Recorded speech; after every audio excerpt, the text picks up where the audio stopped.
Homeopathy के अध्ययन के क्रम में आज हम आपको मटेरिया मेडिका का एक विशेष चैप्टर औषधियां, है ना, मैटी जी द्वारा आपको कितनी औषधियां इलेक्ट्रोपैथ में बनाई गई और कितनी ओरिजिनल औषधियां थी, कितनी कंपाउंड औषधियां थी, उन कंपाउंड औषधियों में आपको कौन कौन औषधियों को मिक्स करके बनाया गया, कितनी मात्रा में मिलाया गया, इस सब के बारे में हम लोग अध्ययन करेंगे।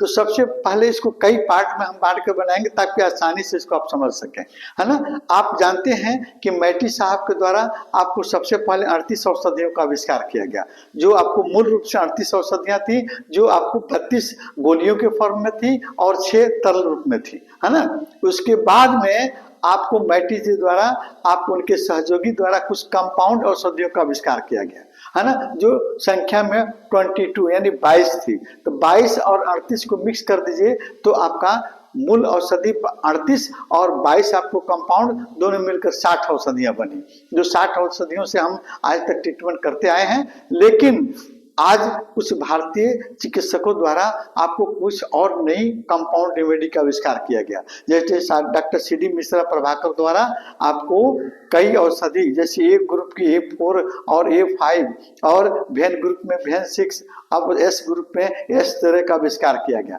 इस तरह 5 औषधि और आपको जुड़ गई आपको 60 में, यानी 65 हो गई, है ना। तो 65 में 38 निकाल दीजिए, बाकी आपका ओरिजिनल आपको कंपाउंड औषधियां बन गई, यानी आपको 27 कंपाउंड औषधि और 38 आपका ओरिजिनल औषधि मिलाकर 65 औषधियां बनी। आज हम एस ग्रुप का और ए ग्रुप का हम औषधियों का आपको बारे में बताएंगे कि इनमें कौन कौन औषधियों को कितनी मात्रा में मिलाकर बनाएंगे। मात्रा की जहां तक सवाल है, कई बुक्स, कई राइटर और कोई कंपनियां आपको जो कंपाउंड मेडिसिन बनाती हैं आपको भिन्न भिन्न मात्रा में मिलाकर बनाती है। आप रोग के स्थिति, ऑर्गन के कंडीशन के अनुसार आप अपनी मात्रा मिलाकर आप कंपाउंड रेमेडी बना सकते हैं, इसमें कोई बड़ी बात नहीं है। चले सबसे पहले हम शुरू करते हैं एस ग्रुप की औषधि। आपको S4, S7, S8, S9 और S13, ये 13 आपको डॉक्टर सीडी मिश्रा द्वारा आविष्कृत आपको कंपाउंड रेमेडी है। तो अभी हम देखते हैं कि S7, S4 में कौन कौन सी औषधि कितनी मात्रा मिला है। S4 में आपको S2 प्लस आपको वेन 1 ये 50% में मिलाकर बनाई गई है आपको डॉक्टर सीडी मिश्रा के बुक्स के अनुसार, है ना। और दूसरी औषधि है आपका S7, जिसमें आपको S1 और प्लस A1 को मिलाकर बनाई गई है और इसमें भी आपको मात्रा अलग हो गया है। इसमें आपको S1 को 60% कर दिया गया और आपको A1 को 40% कर दिया गया।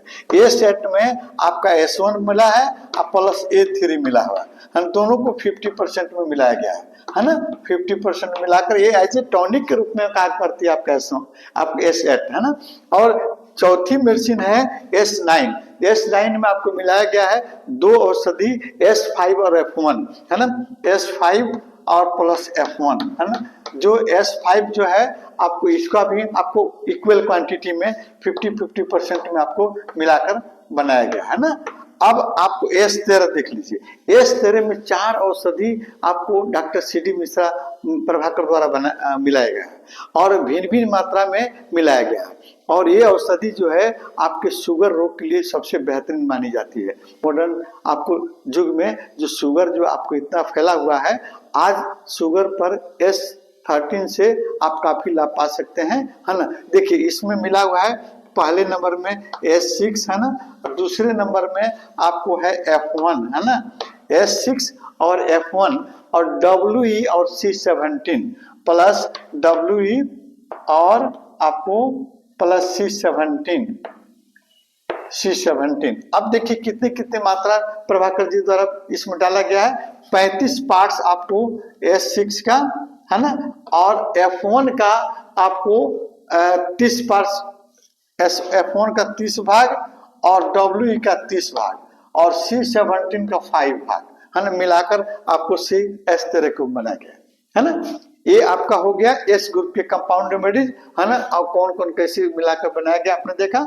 अभी हम आपको एक औषधि और ए ग्रुप का, है ना, ए ग्रुप का जो डॉक्टर सी.डी. मिश्रा, प्रभाकर, अनिसाबाद, पटना के द्वारा बनाया गया है A4, है ना, A4,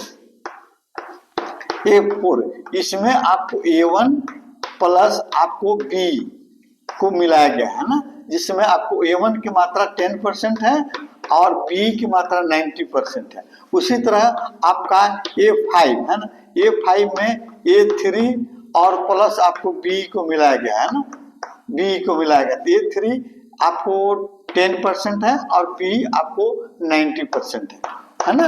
ये इस तरह आपको एक ग्रुप का आपने देख लिया, और फिर आप एक और ग्रुप L2 का हम बता देते हैं ना, L2 ग्रुप, है ना। L2 ग्रुप में आपको L2 जो है आपको कंपाउंड रेमेडी L2, है ना, L2 में आपको दवा मिलाई गई है 3, S1, L1 और A3, S1 plus L1 plus A3, 3 औषधि मिलाई गई है ना। तो इसमें आपको इसकी मात्रा भी रखी गई है प्रभाकर जी की किताब में, आपको 40% और ये भी आपको 40% L1 को, और फिर आपको A3 को 20% मिलाकर आपको L2 को बनाया गया है ना। कोई बड़ी बात नहीं, आप खुद अपने हिसाब से आप कंपाउंड रेमेडी बनाते हैं। जब मिक्सचर आप बनाते हैं तो जस्ट लाइक कंपाउंड वो भी हो गया, कंपाउंड ऑलरेडी पहले से हुआ। कंपाउंड औषधियां, यौगिक औषधियों से एक फायदा है कि आप उसको कभी भी किसी परिस्थिति में आप अपने से बना सकते हैं, है ना।